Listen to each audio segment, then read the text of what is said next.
Assalamualaikum warahmatullahi wabarakatuh. Perkenalkan, saya Febriani Santika dengan NIM 210 Pendidikan IPS kelas A semester 5. Di sini saya akan membawakan sebuah materi mengenai model pengembangan pembelajaran IPS berbasis ICT, yaitu Azure. Di sini saya akan membahas menjadi 3 pembahasan, yaitu yang pertama, pengembangan pembelajaran berbasis ICT model Azure. Yang kedua, integrasi Kahoot sebagai media pembelajaran dari model Azure. Dan yang ketiga, penerapan aplikasi Kahoot dalam menunjang pembelajaran IPS. Yang pertama yaitu mengenai pengembangan pembelajaran berbasis ICT model Azure. Azure sendiri yaitu model pembelajaran yang bersifat praktis dan sederhana yang dilakukan secara sistematik, yaitu bertahap, dan holistik, yaitu menyeluruh, dengan memanfaatkan media atau metode dan belajar, serta melibatkan siswa sehingga kegiatan belajar mengajar menjadi lebih aktif, efektif, dan bermakna bagi siswa. Selain itu, Azure juga mempunyai kelebihan dan kelemahan. Kelebihannya yaitu yang pertama, lebih banyak komponennya dibandingkan dengan model materi ajar lain. Yang kedua, sering diadakan pengulangan kegiatan dengan tujuan evaluasi. Yang ketiga yaitu mengutamakan partisipasi pembelajaran dalam point record learner participation sehingga diadakan pengelompokan kecil. Sedangkan kelemahannya yaitu yang pertama, tidak mengukur dampak terhadap proses belajar karena tidak didukung oleh komponen suara sistem. Yang kedua, adanya penambahan tugas dari seorang pengajar. Dan yang ketiga yaitu perlu upaya khusus dalam mengarahkan siswa persiapan kegiatan belajar mengajar. Langkah-langkah model Azure yaitu yang pertama, analis learner karakteristik, di mana menganalisis karakter siswa. Analisis pembelajaran ini meliputi 3 faktor kunci utama, yaitu yang pertama, general karakteristik atau karakteristik umum. Karakteristik ini berkisar dari variabel-variabel yang konstan seperti usia, jenis kelamin, tingkat pendidikan, serta kesukaan. Karakteristik umum digunakan untuk menentukan metode atau media dan materi dalam kegiatan belajar mengajar. Yang kedua yaitu specific entry competencies, yaitu spesifikasi kemampuan awal. Pengetahuan awal siswa merupakan sebuah subjek atau patokan yang berpengaruh dalam bagaimana dan apa yang dapat mereka pelajari lebih banyak sesuai dengan perkembangan psikologi siswa. Dan yang ketiga yaitu learning style atau gaya belajar. Gaya belajar merujuk pada serangkaian sifat psikologis yang menentukan bagaimana seorang individual merasa, berinteraksi dengan, dan merespon.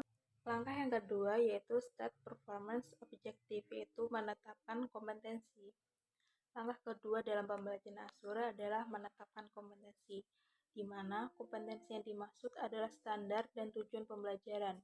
Standar pembelajaran dapat diambil dari standar kompetensi yang sudah ditetapkan dalam silabus atau kurikulum. Tujuan belajar merupakan pernyataan dari apa yang dicapai para pelajar, bukan bagaimana mata pelajaran diajarkan. Yang pertama, pentingnya merumuskan standar dan tujuan. Yang kedua, tujuan pembelajaran yang berbasis ABCD, yaitu A atau audiens, siswa dengan segala karakteristiknya, siapapun siswa, apapun latar belakangnya, jenjang belajarnya, serta kemampuan prasyaratnya sebaiknya jelas dan rinci. Yang kedua yaitu B, behavior. Perilaku siswa mewakili kompetensi yang tercermin setelah dilakukan pembelajaran. Kompetensi tersebut berupa kata kerja yang terukur dan dapat diamati seperti mengetahui, mengerti, dan mengapresiasi. Yang ketiga yaitu C, yaitu condition. Situasi atau kondisi atau lingkungan yang memungkinkan bagi siswa dapat belajar dengan baik. Penggunaan media dan metode serta sumber belajar menjadi bagian dari kondisi belajar ini. Dan yang terakhir itu degree, persyaratan khusus atau kriteria yang dirumuskan sebagai di baku sebagai bukti bahwa pencapaian tujuan pembelajaran dan proses belajar berhasil. Kriteria ini dapat dinyatakan dalam presentase benar menggunakan kata-kata seperti tepat atau benar, waktu yang harus dipenuhi, kelengkapan persyaratan yang dianggap dapat mengukur pencapaian kompetensi. Dan yang ketiga yaitu tujuan pembelajaran dan perbedaan individu. Siswa yang tidak memiliki kesulitan belajar dengan yang memiliki kesulitan belajar pasti memiliki waktu ketuntasan terhadap materi yang berbeda-beda. Sehingga muncullah mastery learning, yaitu anggapan bahwa semua siswa dapat belajar bila diberi waktu yang cukup dan kesempatan belajar yang memadai. Dengan kondisi seperti ini, guru dapat merumuskan tujuan pembelajaran pelaksanaannya dengan lebih cepat. Langkah yang ketiga yaitu select methods, media, and material. Memilih media dan bahan ajar yang sesuai dan tepat. Yang pertama, metode. Metode sini adalah suatu cara yang dipergunakan untuk mencapai tujuan yang telah ditetapkan.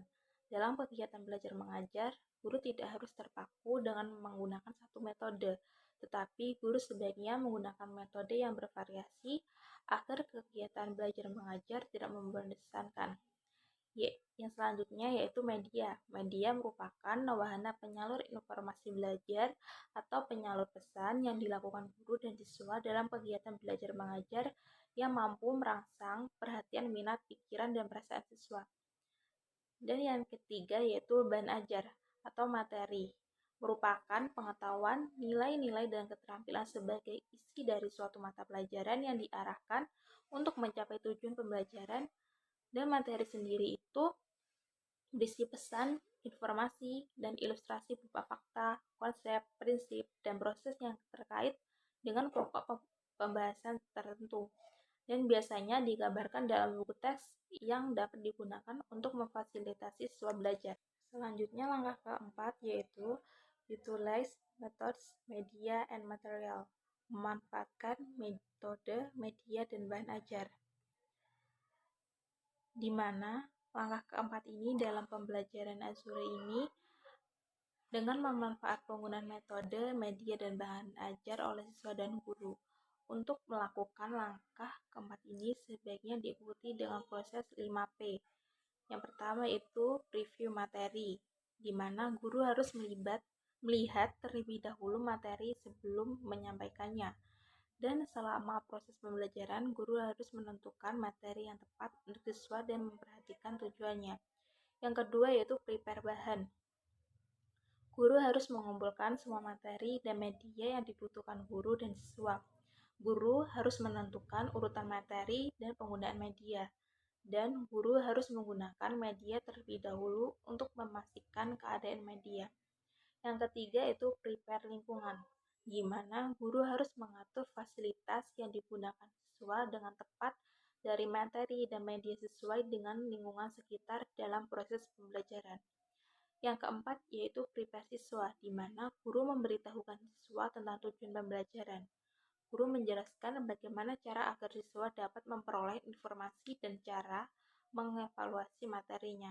Dan yang terakhir, yang kelima yaitu provide pengalaman belajar. Mengajar dan belajar harus menjadi pengalaman bagi siswa, bukan menjadi suatu cobaan di mana siswa merasa tertekan dalam proses belajar mengajar. Berdasarkan proses 5P yang diuraikan, maka pemanfaat metode, media, dan materi akan berjalan lebih efektif karena guru memperhatikan setiap detail dalam proses kegiatan belajar mengajar. Langkah yang kelima yaitu requires learning participation, di mana melibatkan siswa dalam proses pembelajaran untuk memecahkan masalah, simulasi, kuis, atau presentasi. Pemberian latihan ini di sini merupakan contoh cara melibatkan aktivitas mental siswa dengan materi yang sedang dipelajari. Jika siswa aktif dalam proses pembelajaran, maka akan memudahkan siswa untuk memahami materi yang diberikan oleh guru. Setelah siswa aktif melakukan proses pembelajaran, pemberian umpan balik berupa pengetahuan tentang hasil belajar akan memotivasi siswa untuk mencapai prestasi yang lebih tinggi. Dan yang keenam atau yang terakhir yaitu evaluate and revisi atau evaluasi dan revisi. Langkah terakhir di sini mengevaluasi dan revisi apakah metode dan media dan materi yang dipilih sudah baik atau harus diperbaiki kembali. Penilaian dan perbaikan dapat berdasarkan tahapan berikut ini. Yang pertama yaitu penilaian hasil belajar siswa, di mana ada dalamnya penilaian hasil belajar autentik, yang kedua penilaian hasil belajar portofolio, dan yang ketiga penilaian hasil belajar yang tradisional atau elektronik. Tahapan yang kedua yaitu mengevaluasi dan merevisi metode, media, dan materi. Evaluasi dan revisi bertujuan untuk menilai efektivitas dan efisiensi program pembelajaran dan menilai pencapaian hasil belajar siswa. Dalam evaluasi untuk menilai efektivitas proses pembelajaran yaitu terjawabnya pertanyaan apakah metode, media, dan bahan ajar dapat membantu proses pembelajaran dan apakah siswa terlibat aktif dalam proses pembelajaran. Untuk revisi dilakukan ketika hasil evaluasi kurang memuaskan. Dalam revisi, guru memperbaiki komponen-komponen pembelajaran agar pembelajaran dapat efektif dan efisien. Pembahasan yang kedua yaitu integrasi Kahoot sebagai media pembelajaran dari model Asura.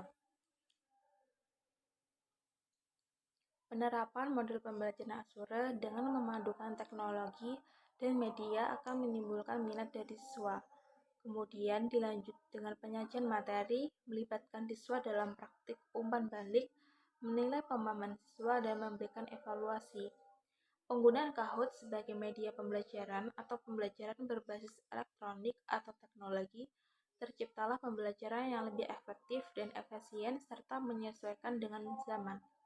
Hal ini juga dapat mengurangi ketergantungan siswa terhadap guru, agar mereka lebih mandiri dalam artian tidak hanya terpaku belajar dalam kelas, namun juga dapat belajar di mana saja dan kapan saja. Percaya diri dengan kemampuan yang dimiliki, maka hal ini Kahoot dapat menunjang pembelajaran yang efektif. Cara kerja aplikasi Kahoot sendiri yaitu mereka seluruh jawaban akan disimpan dalam Microsoft Excel sehingga dapat diinput penilaian tiap pertemuan.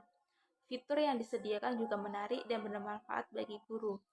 Fitur yang terbaru selain kuis polling jajak pendapat,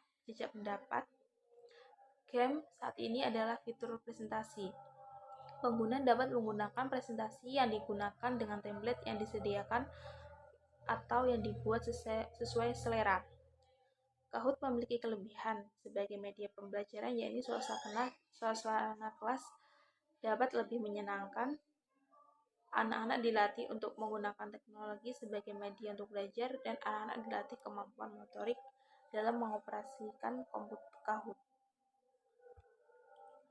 Pembahasan yang ketiga yaitu penerapan aplikasi Kahoot dalam menunjang pembelajaran IPS.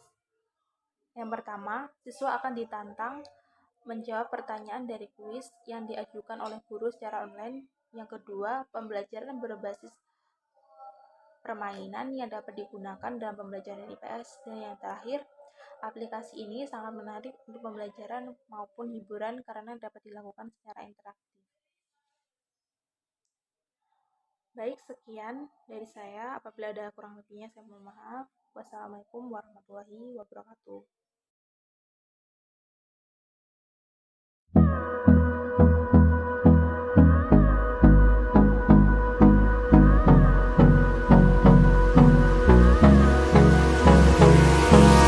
Hold me close till I get up. Time is barely on our side.